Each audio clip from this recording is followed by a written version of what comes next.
Hello and welcome back to The Lion's Den, the podcast that reliably has absolutely zero planning, except for about 5 seconds before I hit the record button. Anyway, hello, I'm your host Matt as always, and let's talk about the aforementioned mechanical gaming keyboard that I was talking about last week and alluded to. I don't know if I cut that out actually. I hope I didn't, otherwise none of this will make sense. Let's start from the beginning. I bought a mechanical keyboard many years ago. It's a Logitech something G413. I would take a stab at the number. It's something along that line. Loved it, honestly. It's really good. I really liked it at the time. Since then, I've learned much about the world of mechanical keyboards, as I've alluded to in previous episodes, and I've come down to the conclusion that there are certain things I like about the keyboard I've got currently and certain things I don't like.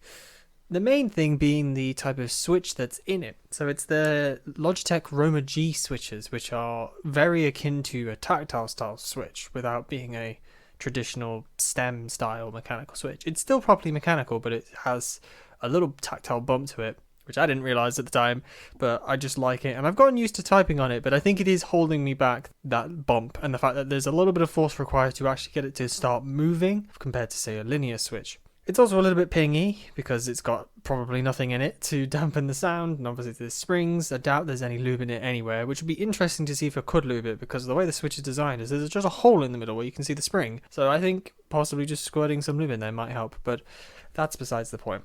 I've had this keyboard for 4-ish years now, probably at this point, but it's starting to develop a few issues. Namely, I'm getting double key presses every now and again, which is super annoying in a job where you have to type a lot.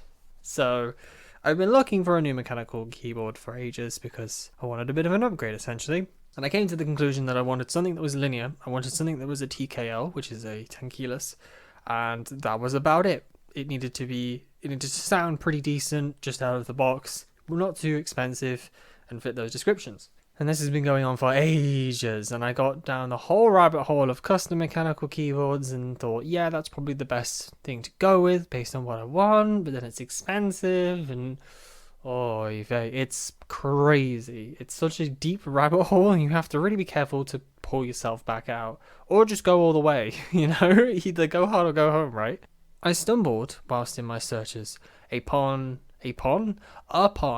what seemed to be a golden horse amongst mules. That's a weird analogy, but it just seemed ridiculously good, and there's a reason why, which I'll get into. But it was a £50 fully mechanical keyboard with linear switches, proper linear switches. It was a TKL layout. It was wireless. It had RGB. It had a wheel. It had a rotating dial. What could go wrong? Oh, how naive of me. I will start by saying this keyboard is fantastic for £50. It's absolutely fantastic. If you're buying your first mechanical keyboard, this one is awesome. It's exactly what a beginner would probably want. It's a mechanical keyboard. It's £50. It can be wireless or wired. It has the RGB that's fully controllable on the keyboard itself. It can be used with 2 devices simultaneously. Well, sort of simultaneously. You can have it connected via a wire and via the wireless adapter and then switch between them instantly, which is awesome. It's a TKL layout, which I really like. It's, by all intents and purposes, a fantastic beginning keyboard. And, for your young child that may potentially want a mechanical keyboard to start with, but you don't want to splurge on one of the really expensive ones because they can easily get to £90, £100 easily. This is a great starting point. And that's what I thought it would be. I thought this is a great upgrade despite it being cheaper than the keyboard I bought currently. But I figured out why it's cheaper. And that's because the spring ping sound is horrendous. It is so bad. And it really sucks because the keyboard itself and using the keyboard is awesome. I love the fact that it's wireless because that little adapter, you plug that into anything. I've plugged it into my main computer. I've plugged it into my phone. I've plugged it into my tablet. I've plugged it into my Nintendo Switch, and it just works. It's awesome that you can just do that. And then having that dual functionality between having it plugged in and also using the adapter, I was thinking that's going to be really cool. So I can have it wired into my computer setup and have that's just attached to my monitor that I plug into. But I can also use the adapter if I want to just say quickly switch to my phone and type out a text or something. That would be super awesome to do, right? And I love the RGB. I like the fact that it's completely RGB, the whole thing, and all of it's controllable on the keyboard. You can switch between the different modes, you can change the lighting, you can change the speed, you can change the color, all on the keyboard. You don't have to install any software, which is awesome, because for some reason certain programs don't play nicely with RGB software, and it can be a bit of a performance hit because your computer's having to control that. And plus, like I said, you can plug it into anything and not everything is going to have that software, so the fact you can control it on the keyboard itself is awesome. But it's that spring ping. That's the whole problem with this keyboard, is that spring ping. If it didn't have that horrible spring pinging, which is really loud, that's the problem. Is like my current keyboard has a spring ping problem as well, but it's of a different pitch and it's not nearly as loud, so it's noticeable, but you can get along with it, whereas this one is deeper and louder, and it's just on every key because obviously it's the Switch itself. And the really annoying thing as well is because it's a cheaper board, it's not hot swap, which means getting the keys out to fix them, i.e. open them up and lube them, that would be the way to fix the problem, is really difficult because I'd have to open the keyboard fully, I'd have to then desolder every single switch, then I'd have to lube every single switch, and then solder it back, and then put it back together.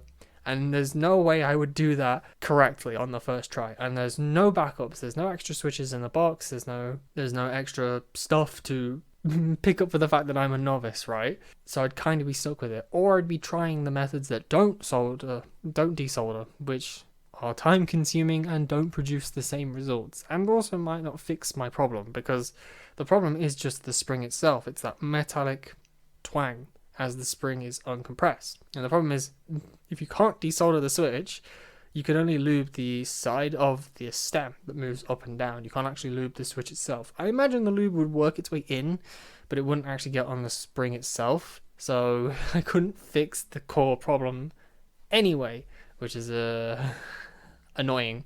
Because my hope was that this is a £50 keyboard and it should hopefully be really good now, but then in theory in a year or two time, when I'm maybe have a little bit more income, a little bit more free time, I could fix it and make it better. But I don't think I can. I don't think that option will be available to me. So either I have to go up market and buy a pre-built keyboard that is just better and does what I want, or I have to go custom. And I'll be honest, I think I'm looking towards the custom line. I don't know if I'll be able to go down the full line of doing full lubing and doing all of the mods and stuff, but if I can get a keyboard kit that one has foam, because I guarantee you none of the none of the pre-built keyboards in my stores will have foam.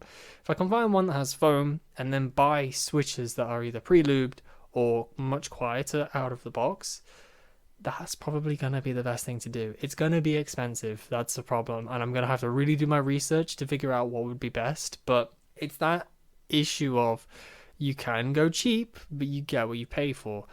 But then you have to be careful on the other end, because you can go expensive and then get very little for what you've put in.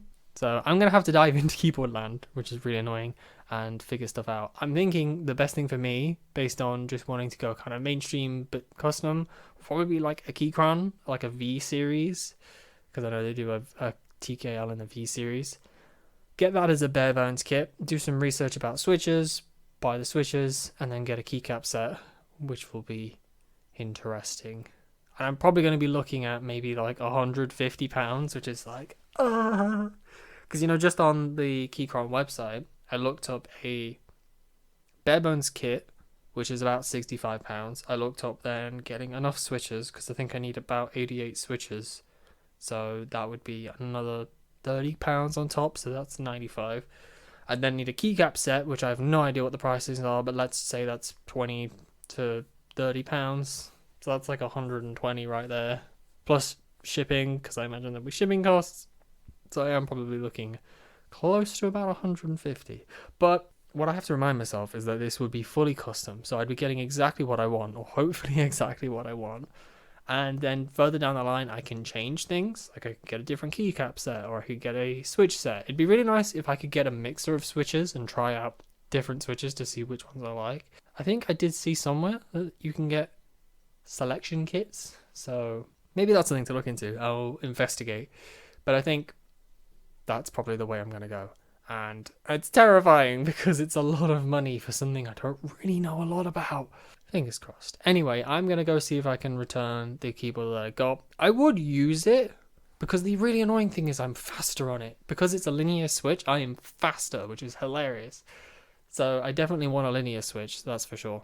But that sound, can't get over that sound. And the fact that I'm going to be hearing that at an increased rate because I'm faster, not going to fly.